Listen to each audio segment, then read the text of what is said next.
Hello and welcome to Bicules. I hope you all are doing good. तो हम आज से कंटिन्यू कर रहे हैं अपनी हंट सीरीज, जो कि हमने लास्ट मंथ शुरू की थी, जिसके हमने 8 लेक्चर्स पूरे किए थे। But due to some personal reasons मैं उसे कंटिन्यू नहीं कर पाई थी।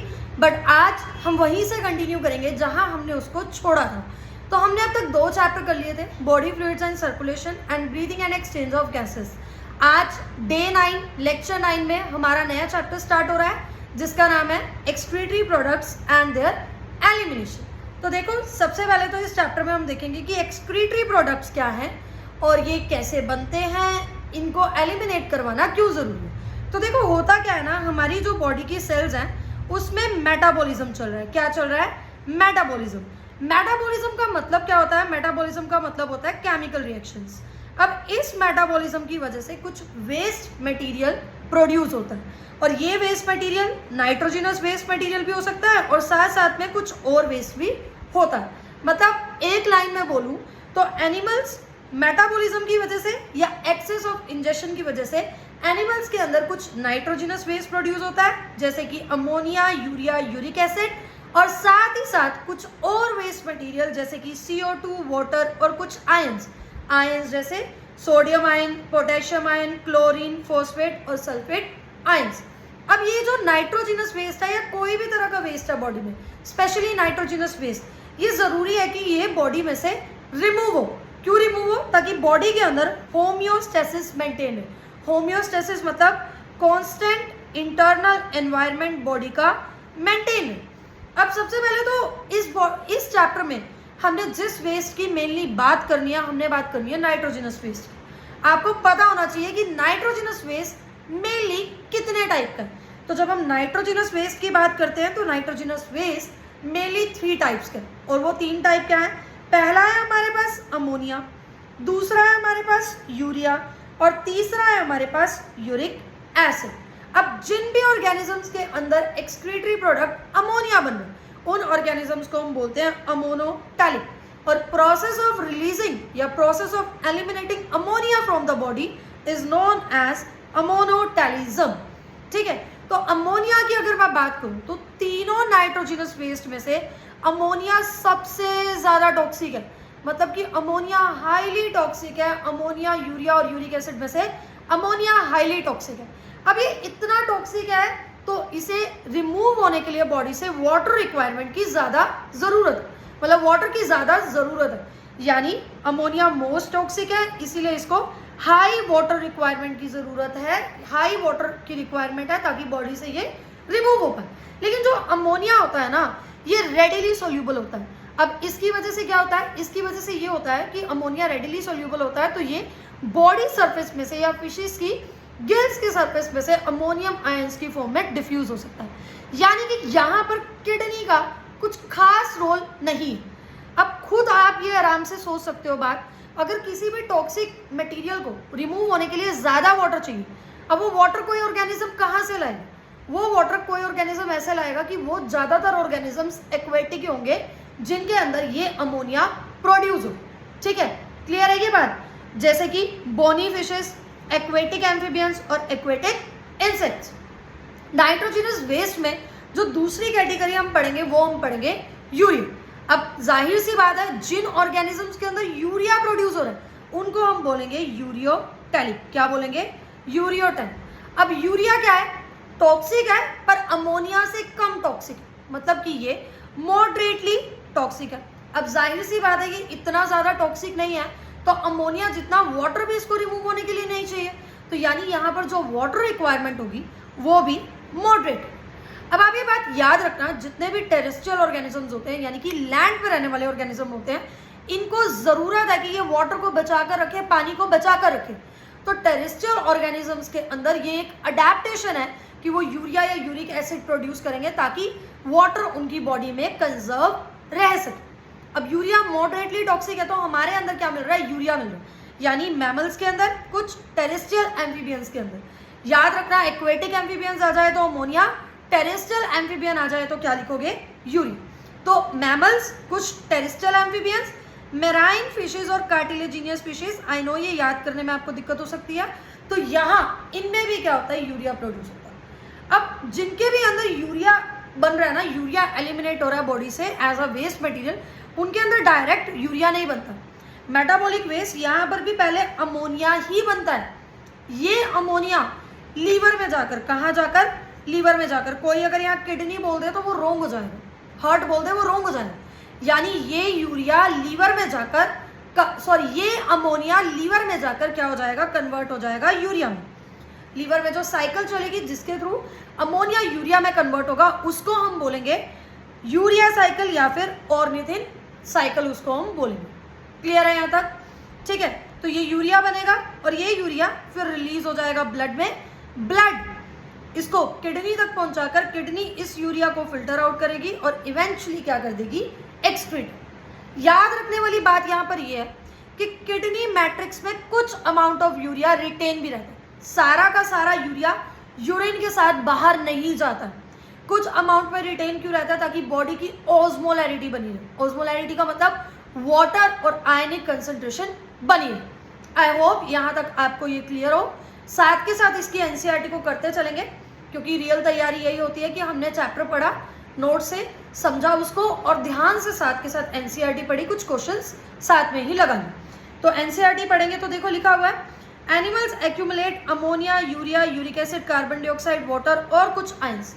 जितने भी एनिमल्स हैं ये इनके अंदर एक्यूमुलेट हो जाता है कुछ वेस्ट मटेरियल। ये वेस्ट मटेरियल नाइट्रोजिनस वेस्ट यानी कि अमोनिया, यूरिया, यूरिक एसिड हो सकता है, वाटर हो सकता है, कुछ आयंस हो सकते हैं। ठीक है, अब क्यों ये एक्यूमुलेट होते हैं, या तो मेटाबॉलिक एक्टिविटीज के लिए या एक्सेस इंजेक्शन की वजह से। अब इन सब्सटेंसेस का बॉडी से पार्शली या टोटली रिमूव होना जरूरी है। इस चैप्टर में मेनली हम पढ़ेंगे कि ये कैसे एलिमिनेट होते हैं। सारे वेस्ट मटेरियल नहीं, नाइट्रोजिनस वेस्ट मटेरियल कैसे बॉडी से एलिमिनेट होते हैं। क्लियर? अब तीनों में से हम क्या पढ़ेंगे कि अमोनिया, यूरिया और uric acid major nitrogenous waste है। इसमें से अमोनिया मोस्ट टॉक्सिक है, स्टार मार्क करो इसे। और अमोनिया मोस्ट टॉक्सिक है, इसीलिए इसको लार्ज अमाउंट ऑफ वाटर चाहिए इसकी एलिमिनेशन की। बट अगर मैं यूरिक एसिड की बात करूं तो यूरिक एसिड को स्टार मार्क करो, ये लीस्ट टॉक्सिक है। तो ये तो मिनिमम लॉस ऑफ वाटर के साथ ही बॉडी से एलिमिनेट हो जाता है, इसको ज्यादा पानी की रिक्वायरमेंट नहीं होती है एलिमिनेशन के लिए। क्लियर? फिर देखो वो क्या कह रहा है, process of excreting ammonia is ammonotelism. ठीक है, और बहुत सारी बोनी फिशेस, एक्वेटिक एम्फीबियन और एक्वेटिक इंसेक्ट्स अमोनोटैलिक होते हैं। अमोनिया रेडिली सोल्यूबल है, इसीलिए एक्सक्रीट हो जाता है डिफ्यूजन से, बॉडी सरफेस से, या फिर फिशेस के केस में गिल सरफेस से। ये डिफ्यूजन के थ्रू अमोनियम आयंस की फॉर्म में बॉडी से बाहर एलिमिनेट हो जाता है। यानी मैं ये कह सकती हूँ कि किडनी का कोई बहुत ज़्यादा खास रोल नहीं है बॉडी से अमोनिया को रिमूव करवाने में, एलिमिनेट करवाने में।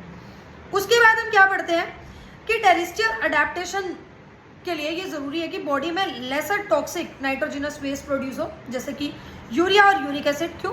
ताकि बॉडी में वाटर कंजर्व भी रहे, सारा का सारा पानी इस यूरिया और यूरिक एसिड को रिमूव करवाने में ना चला जाए। क्लियर है यहाँ तक?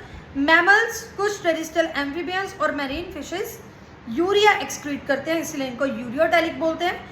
उसके बाद वो ये कह रहे हैं कि मेटाबॉलिज्म के दौरान वेस्ट प्रोडक्ट तो यहाँ भी अमोनिया प्रोड्यूस होता है, पर अमोनिया इन एनिमल्स के लीवर में जाकर, स्टार मार्क करो, कन्वर्ट हो जाता है यूरिया में और ब्लड में रिलीज हो जाता है। फिर किडनी इनको फिल्टर करेगी और बॉडी से एलिमिनेट करवा देगी, एक्सक्रीट आउट करवा देगी। कुछ amount of urea kidney matrix में रिटेन्ड भी रहता है, मतलब स्टोर्ड भी रहता है, बचा हुआ रहता है। क्यों? ताकि ओस्मोलैरिटी मतलब वाटर और आयनिक बैलेंस बॉडी में बना। लास्ट हम क्या पढ़ेंगे, रेप्टाइल, बर्ड्स, लैंड स्नेल्स और इंसेक्ट्स में जो नाइट्रोजिनस वेस्ट होता है वो यूरिक एसिड होता है। अब यूरिक एसिड लीस्ट टॉक्सिक है, तो इसको पानी की तो रिक्वायरमेंट ही नहीं है रिमूव होने के लिए, है ना। तो यानी कि इसको लीस्ट अमाउंट ऑफ वाटर चाहिए बॉडी से रिमूव होने के लिए। डन है यहाँ तक? चले आगे। नेक्स्ट जो अपना टॉपिक करना है हमने, वो हमने करना है एक्सक्रीटरी स्ट्रक्चर, कि एनिमल किंगडम के अंदर किस किस ऑर्गेनिज्म के पास कौन कौन सा एक्सक्रीटरी स्ट्रक्चर मिलता है। अब यहाँ पहली बात तो आप याद रखोगे कि एक्सक्रीटरी स्ट्रक्चर का काम सिर्फ एक्सक्रीशन करवाना, यानी कि बॉडी से वेस्ट रिमूव करवाना नहीं है, बल्कि साथ ही साथ ओस्मो रेगुलेशन यानी वाटर और आयनिक कंसंट्रेशन बना कर रखना भी। ठीक है, तो सबसे पहले जो एक्सक्रीटरी स्ट्रक्चर आप लोग पढ़ोगे वो होंगे फ्लेम सेल्स या फिर प्रोटोनेफ्रिडिया। तो फ्लेम सेल्स या प्रोटोनेफ्रिडिया हमें कहाँ मिलेंगे? काम इनका वही है, एक्सक्रीशन और ऑस्मो रेगुलेशन, ये हमें मिलेंगे। देखो, पी से प्रोटोनेफ्रिडिया, एफ से फ्लेम सेल। प्रोटोनेफ्रिडिया को ही फ्लेम सेल बोल रहे हैं। पी से प्लैटिहेल्मिंथिस, प्लैटिहेल्मिंथिस को ही हम एफ से फ्लैटवर्म बोलते हैं। तो पी से प्रोटोनेफ्रिडिया या एफ से फ्लेम सेल कहाँ मिल रहे हैं? पी से प्लैटिहेल्मिंथिस यानी एफ से फ्लैटवर्म्स।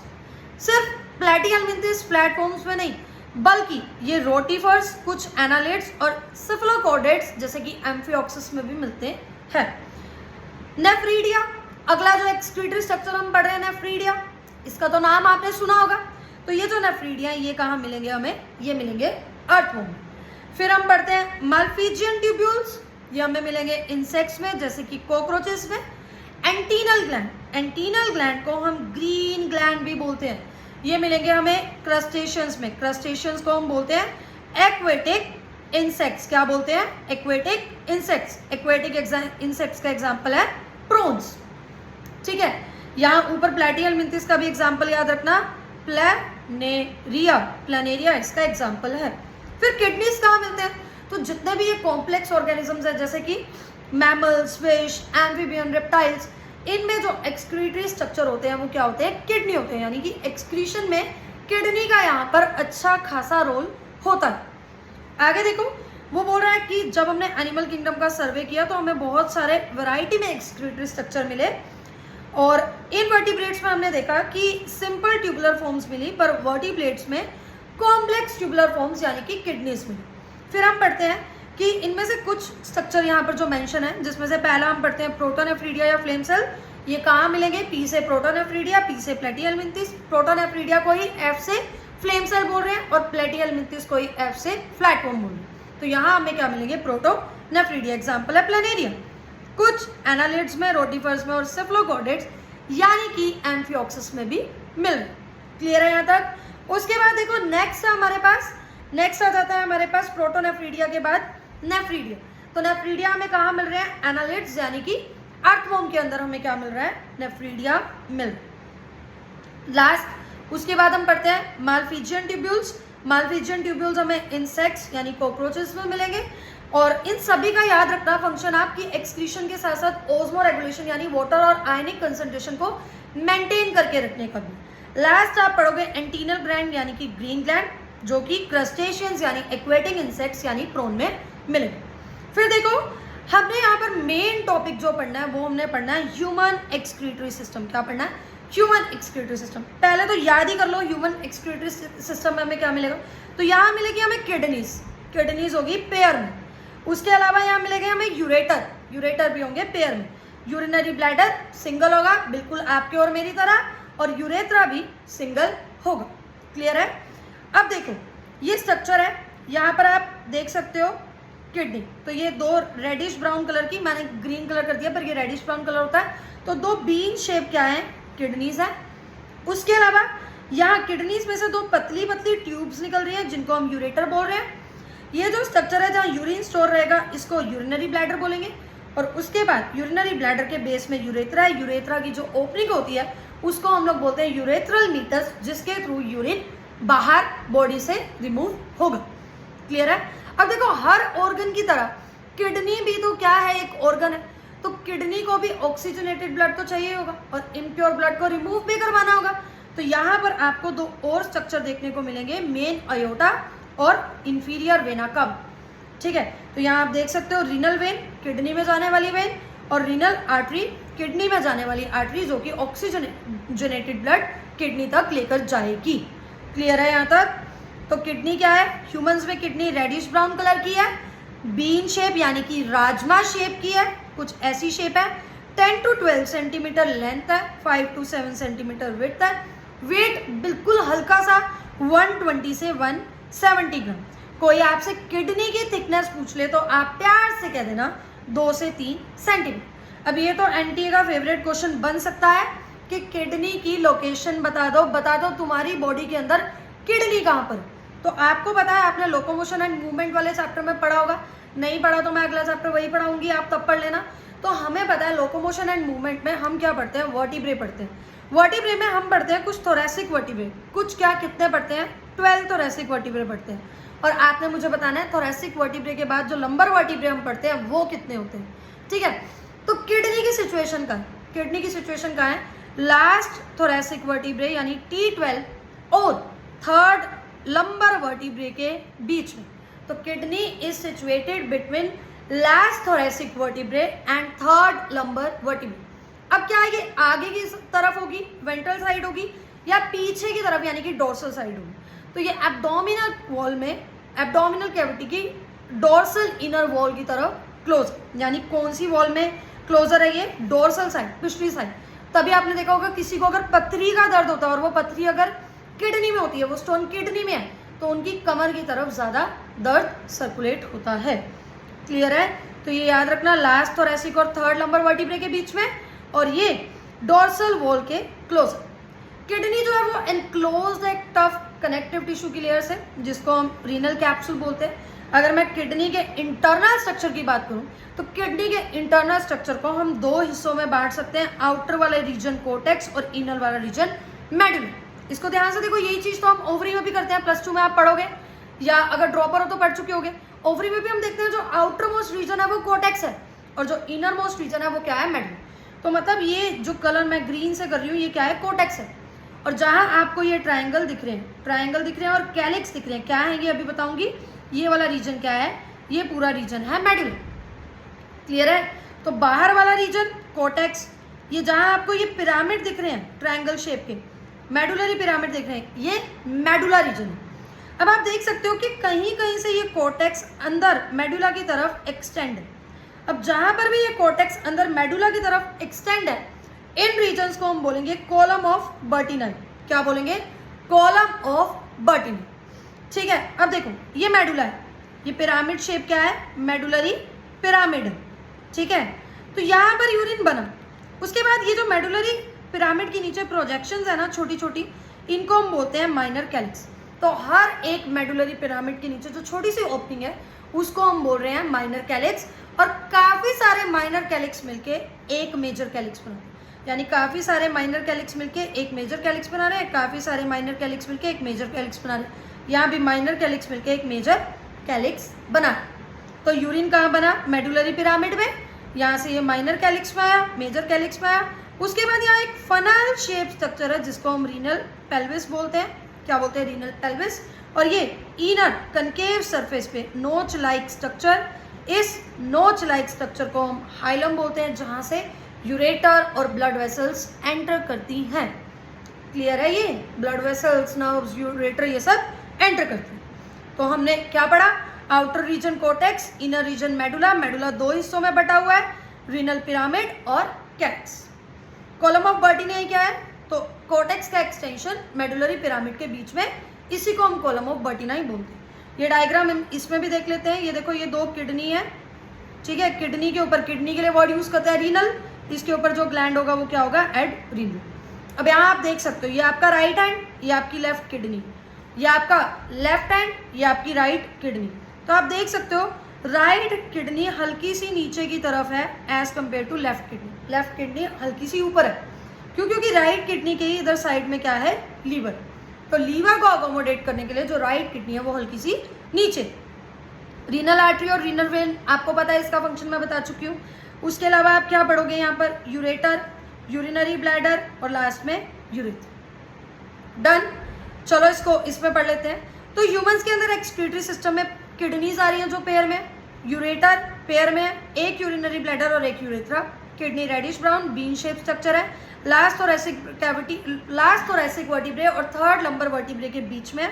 क्लोज किस साइड है, तो dorsal inner wall of abdominal cavity के क्लोज, डोर्सल साइड यानी कमर की तरफ। हर एक किडनी, हमारी दो ही किडनी है, तो हर एक किडनी की जो लेंथ होगी 10 to 12 सेंटीमीटर होगी, विड्थ होगी 5 to 7 सेंटीमीटर होगी, थिकनेस 2 to 3 सेंटीमीटर होगी और average weight 120 to 170 gram.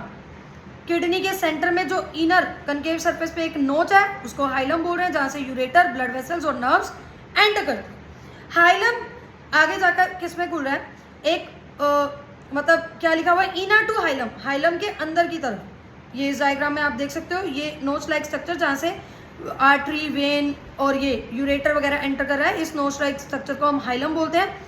Hilum के अंदर की तरफ ये जो फनल शेप स्ट्रक्चर है इसको हम क्या बोल रहे हैं, रीनल पेल्विस बोल रहे हैं। क्या बोल रहे हैं, रीनल पेल्विस बोल रहे हैं। क्लियर।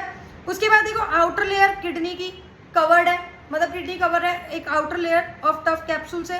किडनी के अंदर के भाग को हम दो हिस्सों में बांट सकते हैं, आउटर कॉर्टेक्स और इनर मेडुला।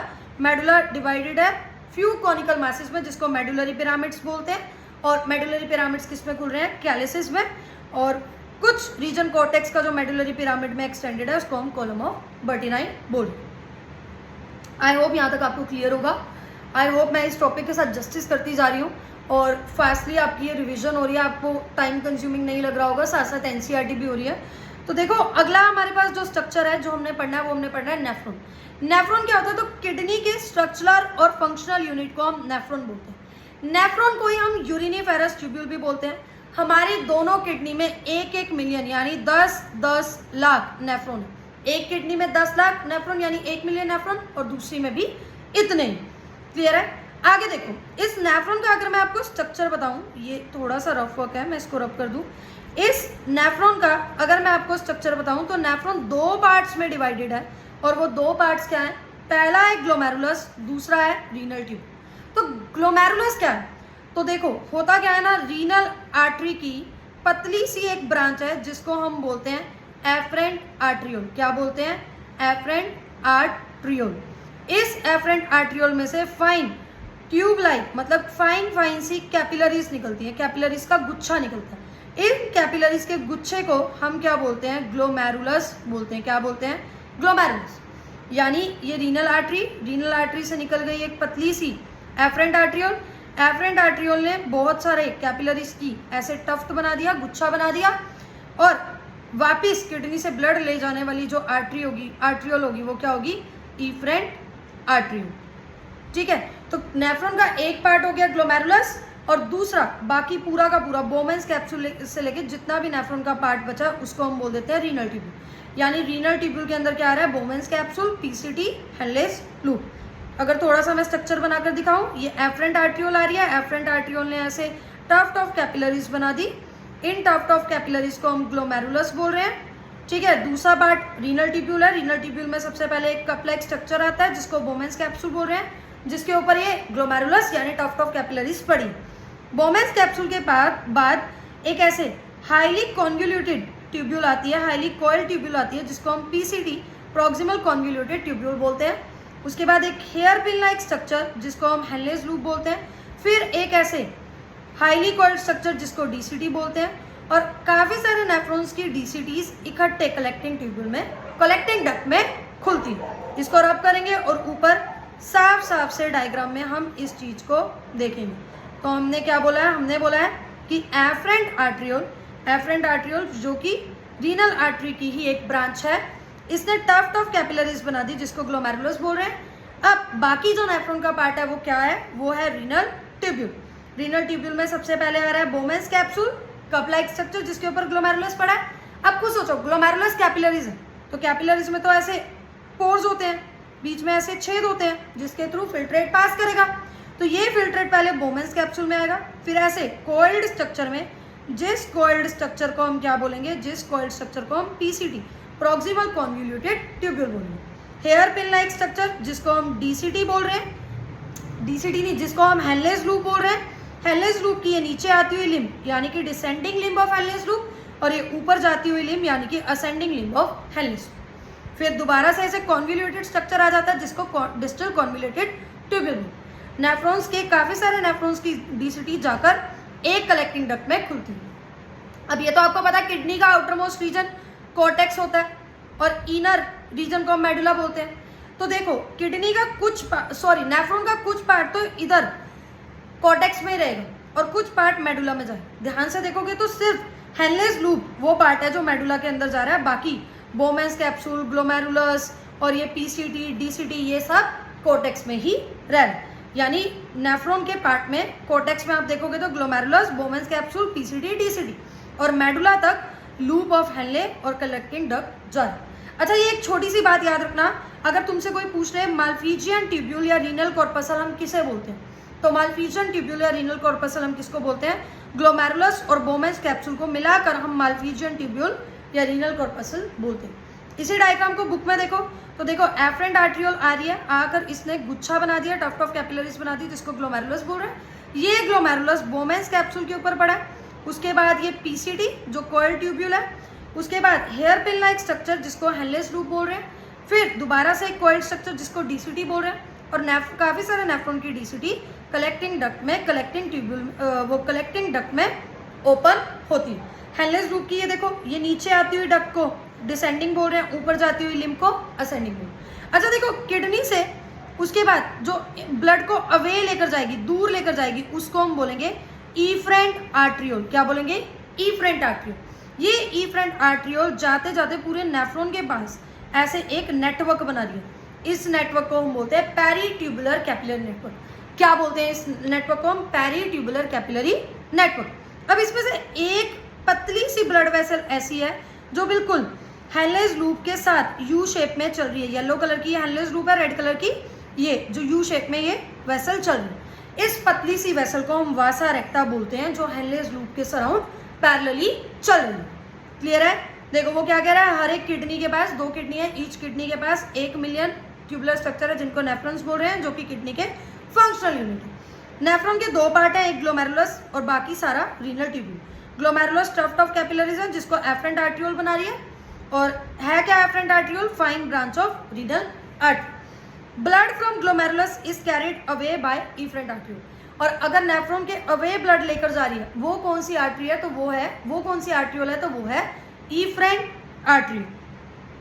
रीनल ट्यूब्यूल कहाँ से शुरू हो रही है? Double walled cup like structure Bowman's capsule से, जिसके ऊपर ग्लोमेरुलस एनक्लोज्ड है। और बोमेंस कैप्सूल और ग्लोमेरुलस को मिलाकर हम माल्फिजियन बॉडी या रीनल कॉर्पसल बोल देते हैं। ये ट्यूब्यूल आगे जाकर कोइल्ड हो जाती है, जिसको हम प्रोक्सिमल कॉन्वोल्यूटेड ट्यूब्यूल बोलते हैं। फिर एक हेयर पिन शेप स्ट्रक्चर जिसको हेनलेस लूप बोल रहे हैं, जो नेक्स्ट पार्ट होगा ट्यूब्यूल का। अच्छा, हेनलेस ट्यूब्यूल की 2 लिम्ब बताई हुई है, डिसेंडिंग और असेंडिंग, और जाकर असेंडिंग लिम्ब जाकर खुल रही है अलग से एक ट्यूबुलर पार्ट में, कॉइल्ड पार्ट में, जिसको हम डिस्टल कॉन्वोल्यूटेड ट्यूब्यूल यानी डीसीटी बोल रहे हैं। बहुत सारे नेफ्रॉन्स की डीसीटी एक सिंगल ट्यूब यानी कि कलेक्टिंग डक्ट में ओपन होती है। क्लियर है? टाइप्स ऑफ नेफ्रॉन में देखो अभी ऊपर मैंने बताया आपको कि नेफ्रॉन का कुछ पार्ट तो कोर्टेक्स रीजन में है, मेनली ये देखो ग्लोमेरुलस, बोमेंस कैप्सूल, पीसीटी और डीसीटी कोर्टेक्स रीजन में, और ये जो नीचे हेनलेस लूप है ये कहाँ जा रही है? मेडुला में जा रही है। तो आप ये देखोगे जब आप नेफ्रॉन्स को देख रहे हो, 85% लगभग 85% नेफ्रॉन्स ऐसे हैं जो कि कोर्टेक्स रीजन में ही है ज़्यादातर उनका पार्ट, क्योंकि उनकी हेनलेस लूप इतनी छोटी है कि वो मेडुला के अंदर बहुत थोड़ी सी जगह। ऐसे नेफ्रॉन्स को कोर्टिकल नेफ्रॉन्स बोलते हैं, और ज़्यादातर नेफ्रॉन्स हमारी किडनी के अंदर कोर्टिकल नेफ्रॉन्स ही होते हैं। ठीक है? इसमें जो हेनलेस लूप है वो इतनी शॉर्ट है कि वो लिटल एक्सटेंड होती है मेडुला में, पूरी तरह से एक्सटेंड नहीं होती। यहाँ पर वासा रेक्टा एब्सेंट होती है या हाईली रिड्यूस्ड। सेकेंड आप यहाँ पढ़ते हो जक्स्टा मेडुलरी नेफ्रॉन। 15% नेफ्रॉन ऐसे होते हैं जिसमें हेनलेस लूप बहुत लॉन्ग है, तो बिल्कुल वो मेडुला के अंदर तक यानी काफी डीप जाती है। इसी को पढ़ लेते हैं। तो वो बोल रहा है माल्फिजियन कॉर्पसल, पीसीटी, डीसीटी, ये सिचुएटेड है कॉर्टिकल रीजन में, हमने पढ़ लिया है। और दूसरा हम क्या पढ़ेंगे कि किसी में हेनलेस लूप बहुत शॉर्ट होती है और वो बहुत थोड़ी सी जाती है मेडुला के अंदर। ऐसे नेफ्रॉन्स को हम कोर्टिकल नेफ्रॉन्स बोलते हैं। जिनमें हेनलेस लूप बहुत लॉन्ग हो और वो डीप जाए मेडुला के अंदर, उनको हम जक्स्टा मेडुलरी नेफ्रॉन बोलते हैं। किडनी से अवे जो ब्लड लेकर जाएगी वो इफरेंट आर्ट्रियोल होगी, और वो जाते जाते नेफ्रॉन के आसपास पूरा एक नेटवर्क बिछा देगी, जिसको पेरीट्यूबुलर कैपिलरी नेटवर्क बोलते हैं। इनमें से एक छोटी सी वेसल वासा रेक्टा के साथ पैरेलली चलती है, जिसको हम एक छोटी सी वेसल इसके साथ हेनलेस लूप के साथ पैरेलली चलती है, जिसको हम क्या बोलते हैं? जिसको हम बोलते हैं वासा रेक्टा। तो आज के लिए इतना ही। अब करेंगे हम आगे एमसीक्यू। इससे पहले अगर आपका भी सपना है कि नीट की जर्नी को कॉन्कर करना है, लेकिन टेस्ट में 200-300 से ऊपर नंबर आ नहीं रहे हैं, रोज रात को सोचकर सोते हो कि कल 10 घंटे पढ़ेंगे, 12 घंटे पढ़ेंगे, पर रूटीन आपका बन नहीं रहा है, तो आप हमसे मेंटरशिप ले सकते हो। लिटरली हमारे मेंटरशिप के रिव्यूज आप हमारे टेलीग्राम चैनल और इंस्टाग्राम चैनल पर देख सकते हो। रिसेंटली तो हमारे एक बच्चे के स्कोर एलन में 690 भी आए हैं 720 में से, और उसका रैंक 1 आया, ठीक है, क्योंकि हमारा जो स्केड्यूल होता है वो आपको रूटीन बिल्ड करने में बहुत ज़्यादा हेल्प करेगा। हम आपके रूटीन के हिसाब से आपको डेली काम दिया करेंगे, जिसमें आपके लेक्चर्स रिवीजन, देखो लेक्चर्स, डीपीपी रिवीजन और मॉड्यूल, हर चीज़ इंक्लूडेड होगी, टेस्ट की रिवीजन भी इंक्लूडेड होगी, ठीक है। और डेली आपके ऊपर चेक रखा जाएगा कि आप कितने क्वेश्चन करो। लिटरली हमारे जिन बच्चों के स्कोर 650 से अबव आ रहे हैं, आप ये देख सकते हो 650 से अबव हमारे कितने बच्चों के स्कोर आ रहे हैं, उनको तो हम डेली बहुत ज़्यादा एक्स्ट्रा पुश भी करते हैं। कैसे कि डेली के देखो वो 200 क्वेश्चन लगा रहे हैं। आप लोग लिटरली पूरा वीक में इतने क्वेश्चन नहीं लगा पाते हो जितने हमारे मेंटरशिप ग्रुप के बच्चे एक दिन में लगा रहे हैं। तो अगर आप भी चाहते हो कि आपका साल बर्बाद ना हो, तो बिल्कुल ये मीगर अमाउंट में 1 मंथ की सब्सक्रिप्शन के तौर पर, लाइक हर मंथ आप इसको एक तरह से रिचार्ज ही हो गया ये आपका, कि हर मंथ एक बेसिक प्लान है ये, हर मंथ पैसे देकर आप ये मेंटरशिप खरीद सकते हो। देख सकते हो आप हमारे रिव्यूज़ हमारे टेलीग्राम चैनल पे कि बच्चे कैसे देखो 9.5 घंटे तो नॉर्मली पढ़ लेते हैं, और जिस दिन एलन का ऑफ था हमारा बच्चा नॉर्मली सिर्फ सेल्फ स्टडी में ही 9 घंटे पढ़ लेता है। आप लोग 2 या 3 दिन भी मिलाकर 9 घंटे की सेल्फ स्टडी नहीं कर पाते होंगे। तो चलिए बातें बाद में करते हैं। मैं लिंक में डिस्क्रिप्शन में इंस्टाग्राम, टेलीग्राम और मेल आईडी का लिंक डाल दूंगी। आप मुझे या तो मेल कर देना या इंस्टाग्राम पे मैसेज कर देना मेंटरशिप के लिए। अब देखो आज के हमारे एमसीक्यू, आपने स्क्रीन पोस्ट करनी है, आंसर अपना देखना है, फिर आपने मुझसे टेली करना है कि ये आंसर आपका सही है या नहीं, और लास्ट में कमेंट सेक्शन में प्रेजेंट मैम लिखकर, नो वंडर किसी भी दिन आप ये लगा रहे हो, आप प्रेजेंट मैम जरूर लिखो और साथ ही साथ अपना स्कोर भी जरूर लिखो। तो सबसे पहला क्वेश्चन है, urea in humans is synthesised by, humans के अंदर यूरिया कहाँ सिंथेसाइज हो रहा है? क्या ये किडनी में सिंथेसाइज हो रहा है? नहीं। क्या रीनल वेल में? नहीं। क्या लीवर में सिंथेसाइज हो रहा है? तो ऊपर हमने पढ़ा आंसर 3 इसका क्या हो जाएगा? Correct answer. Most toxic nitrogenous metabolic waste क्या है? क्या वो मीथेन है? नहीं। क्या यूरिक एसिड है? नहीं। यूरिया नहीं, वो क्या है? अमोनिया। आंसर 1 क्या हो जाएगा इसका करेक्ट आंसर। थर्ड देखो, uricotelic mode of passing out nitrogenous waste is found in, क्या एनालिड्स में मिलता है? नहीं। क्या एम्फीबियंस में? नहीं। एम्फीबियंस में नहीं। तो आंसर क्या बचा? बर्ड्स और रेप्टाइल। अब यूरिया के बारे में कुछ पॉइंट्स आपको बताना है क्या सही है। वो कह रहा है यूरिया मोर टॉक्सिक है अमोनिया से? नहीं, यूरिया तो मॉडरेटली टॉक्सिक है, सबसे ज्यादा टॉक्सिक क्या है? अमोनिया। तो ये तो गलत हो गया। Produced in kidney? नहीं, यूरिया को तो लीवर में प्रोड्यूस किया जाता है। Energetically more expensive to produce than ammonia, ये तो बात सही है क्योंकि हमारा मेटाबॉलिक वेस्ट पहले अमोनिया बन रहा है और हम लीवर के अंदर ऑर्निथिन साइकिल के थ्रू अमोनिया को कन्वर्ट करवा रहे हैं यूरिया में। तो जाहिर सी बात है एनर्जेटिकली तो ये मोर एक्सपेंसिव है। Never present in human blood, ये तो गलत है क्योंकि हमारी किडनीज फिल्टर आउट कर रही है यूरिया को। कैसे? यूरिया लीवर में बनने के बाद ब्लड में मिक्स हो रहा है, फिर किडनीज को फिल्टर आउट कर रही है, तो ये भी गलत है। तो आंसर 3 इसका correct answer. Protonephridia are excretory structure in all the following except, क्या प्रोटोनेफ्रिडी प्लेनेरिया में मिलते हैं? बिल्कुल मिलते हैं। प्लेनेरिया किसका एग्जांपल है? प्लेटिहेल्मिंथिस का, और प्लेटिहेल्मिंथिस में प्रोटोनेफ्रिडिया मिलते हैं। क्या रोटिफर्स में मिलते हैं? बिल्कुल मिलते हैं। एम्फियोक्सिस यानी कि सिफ्लोगॉडेट्स में मिलते हैं? बिल्कुल मिलते हैं। क्या ये प्रॉन्स में मिलते हैं? प्रॉन्स यानी कि एक्वेटिक इंसेक्ट्स यानी कि क्रस्टेशियन, वहाँ क्या मिलते हैं ये आप मुझे कमेंट सेक्शन में बताओगे, ऊपर हम पढ़ चुके। 6th क्वेश्चन में वो क्या कह रहा है? मेजॉरिटी ऑफ नेफ्रॉन, पहले तो बताओ मेजॉरिटी ऑफ नेफ्रॉन कौन से होते हैं? कोर्टिकल होते हैं, जक्स्टा मेडुलरी होते हैं। तो मेजॉरिटी ऑफ नेफ्रॉन हमारे पास कोर्टिकल होते हैं, और कोर्टिकल नेफ्रॉन में हेनलेस ग्रुप इतनी छोटी होती है कि ये बहुत लिटल एक्सटेंड करती है मेडुला के अंदर। तो आंसर 2 इसका करेक्ट आंसर हो जाएगा। किडनी की लोकेशन तो between last thoracic T12 and third lumbar L3, तो T12 और L3 के बीच में और डोर्सल वॉल की तरफ। तो सेकंड आंसर तो नहीं हो सकता, उसमें वेंट्रल लिखा है। थर्ड और फोर्थ में तो 10th थोरेसिक वर्टिब्रे लिखा है, तो फर्स्ट ऑप्शन हो जाएगा लास्ट थोरेसिक और थर्ड लंबर वर्टिब्रे के बीच में और डोर्सल वॉल की तरफ क्लोजली एसोसिएट। फिर वो कह रहा है extension of renal cortex between medullary pyramid, ये आपने किडनी का इंटरनल स्ट्रक्चर पढ़ा, बाहर वाला कॉर्टेक्स था, ये मेडुला था, ये कॉर्टेक्स का कुछ रीजन मेडुला के अंदर जा रहा है, इस रीजन को हम क्या बोल रहे हैं? कॉलम ऑफ बर्टिनाई बोल रहे हैं।